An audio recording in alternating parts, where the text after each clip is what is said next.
আরেকটি জেনজি বিপ্লবের সফল পরিণতি দেখল বিশ্ব। শ্রীলঙ্কা হয়ে বাংলাদেশের পর এবারের মঞ্চ নেপাল। মাত্র 2 দিনের এক ঝড়ে ওলটপালট হয়ে গেল পুরো দেশের শাসন ব্যবস্থা। মন্ত্রী এমপিদের বাসভবন, সরকারি বিভিন্ন স্থাপনা সহ সংসদ ভবন এলাকায় আগুন ধরিয়ে দিয়েছেন বিক্ষোভকারীরা। অপরদিকে পুলিশের গুলিতে প্রাণ হারিয়েছেন 19 জন ছাত্র। ব্যাপক চাপের মুখে পদত্যাগপত্র লিখে হেলিকপ্টারে উড়ে পালিয়ে গেছেন দেশটির প্রধানমন্ত্রী কেপি শর্মা ওলি। গণপিটুনির শিকার হয়েছেন অর্থমন্ত্রী। আতঙ্কে গা ঢাকা দিয়েছেন সরকারের অন্যান্য মন্ত্রী এমপিরা। ঠিক যেন বাংলাদেশে গত বছর হয়ে যাওয়া জুলাই অভ্যুত্থানের অবিকল কপি।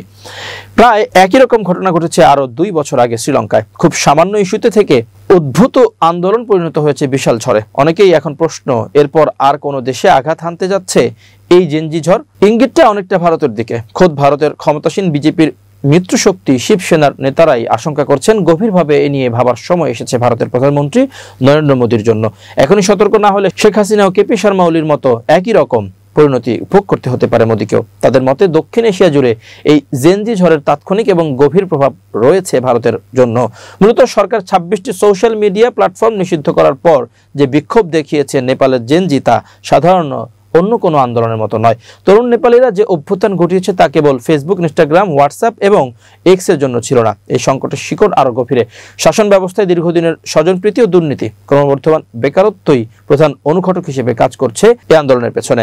ঠিক এই বিষয়টি তুলে ধরেন নরেন্দ্র মোদীকে কঠিন এক সতর্কবার্তা দিয়েছেন শিবসেনার এমপি সঞ্জয় রাউত। তিনি বলেছেন, দুর্নীতি, স্বৈরাচারী শাসন, স্বজনপ্রীতি বিরুদ্ধে নেপালে যে আগুনের সূত্রপাত হয়েছে সেটি ভারতেও লাগতে পারে। তবে ভারতে এখনো এমন কিছু হচ্ছে না, কারণ ভারতীয়রা মহাত্মা গান্ধীর অহিংসা নীতি মেনে চলে। প্রধানমন্ত্রী নরেন্দ্র মোদীর সরকার শুধুমাত্র মহাত্মা গান্ধীর মতাদর্শের কারণে বেঁচে যাচ্ছে।